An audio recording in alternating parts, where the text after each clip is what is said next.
Bonjour, je suis Rose-Marie Mousseau, je suis directrice du musée d'archéologie nationale et du domaine national de Saint-Germain-en-Laye et je suis également conservatrice générale du patrimoine.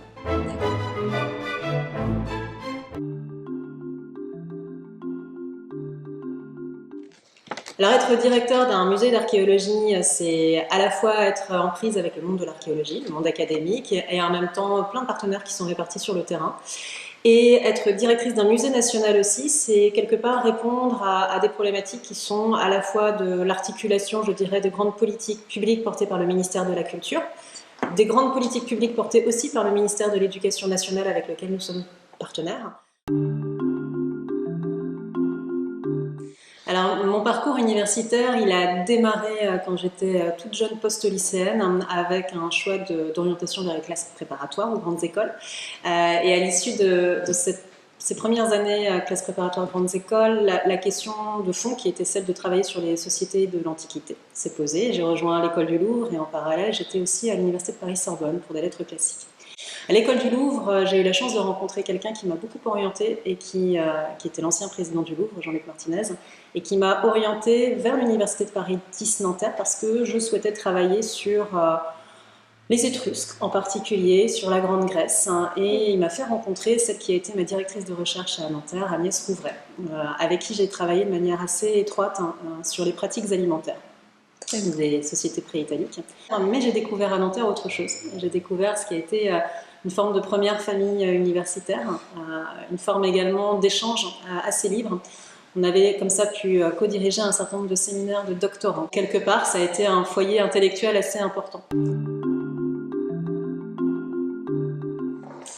Je crois qu'un de mes meilleurs souvenirs lorsque j'étais étudiante à Nanterre, ça a été de pouvoir fréquenter de manière très libre la bibliothèque. Le fait d'avoir un accès direct à un certain nombre de revues archéologiques et de pouvoir finalement y rester très longtemps, j'ai passé de très longues heures et c'était en même temps des longues heures dans lesquelles je retrouvais justement cette première famille universitaire et où on pouvait échanger assez librement sur ces questions. Donc c'est plus une question d'effervescence intellectuelle, je dirais, ce qui m'a marqué là-dessus. Alors nous sommes partenaires de la Fondation Paris-Nanterre. C'était pour nous quelque chose de très important, à la fois parce que nous avons des programmes de recherche qui nous allient avec plusieurs laboratoires hébergés à Paris-Nanterre, mais également plusieurs professeurs universitaires de Paris-Nanterre. Et au-delà de ça, il nous paraissait être important aussi de pouvoir finalement constituer, je dirais, un pont avec les questions de création et de recherche qui sont aussi portées au sein du Musée d'archéologie nationale par des résidences artistiques. Oui, je connais effectivement la chaire Art, Culture et Patrimoine. Nous avons eu un temps d'échange avec Natacha Pernac sur ce sujet. Il nous paraissait aussi important de pouvoir construire quelque part la suite, de s'interroger sur ces questions d'origine des collections archéologiques, de problématiques plus générales aussi, portées par des grands enjeux actuels qui tournent autour de la compréhension, des logiques de restitution, de la réglementation aussi. Et donc effectivement, l'objectif à terme, c'est de pouvoir travailler main dans la main sur ces questions et de pouvoir les restituer aussi au public.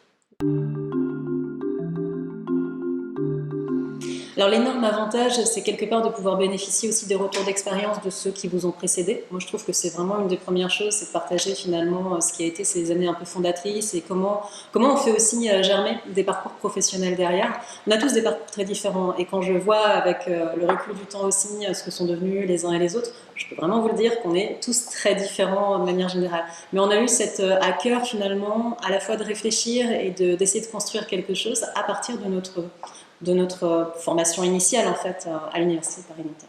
Très bien, je vous remercie pour cette interview. Merci à vous.